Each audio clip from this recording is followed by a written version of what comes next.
સુરતની નર્મદ યુનિવર્સિટીમાં કોન્ટ્રાક્ટની લોલીપોપ 11 મહિનાની જગ્યાએ 2 મહિનાનો કરાર થતા વિરોધ। સુરત શહેરમાં આવેલી દક્ષિણ ગુજરાત યુનિવર્સિટી હાલ કોઈને કોઈ કારણોસર ચર્ચામાં આવી રહી છે। આજે 11 માસ કરાર આધાર કામ કરતા કર્મચારીનો કોન્ટ્રાક્ટ પૂરો થતા વિરોધ કરાયો છે।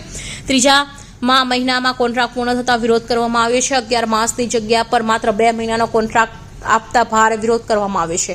આ 2 મહિનાનો કોન્ટ્રાક્ટ લોલીપોપની બરાબર હોવાનું કર્મીઓએ કહ્યું હતું। 11 મહિનાના કોન્ટ્રાક્ટની માંગ સાથે જ આજે વિરોધ કરાયો છે। યુનિવર્સિટીના ક્લાર્ક, પ્યુન, સ્વીપર, માળી હેલ્પર, વીસીની ચેમ્બર બહાર વિરોધ કર્યો હતો। જ્યાં સુધી 11 મહિનાનો કરાર લેખિતમાં નહીં આપે ત્યાં સુધી આ વિરોધ ચાલુ રહેશે। હું નીરવ શાહ ડિપાર્ટમેન્ટ ઓફ આઈસીટીમાં લગભગ 24 વર્ષથી કામ કરું છું। 2004 થી હું કરાર આધારિત કર્મચારી તરીકે જોડાયો છું। શું માંગ છે તમારી? વિરોધ પ્રદર્શનનું કારણ?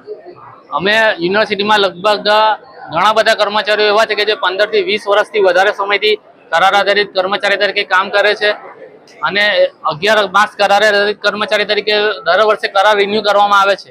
પરંતુ આ વખતે ઇલેક્શન આચારસંહિતાના કારણે 3 માસ માટે કરાર રિન્યુ કરવામાં આવ્યો અને હવે હમણાં કરાર પૂર્ણ થાય છે ત્યારે 2 માસ માટે કરાર રિન્યુ કરવામાં આવ્યો છે।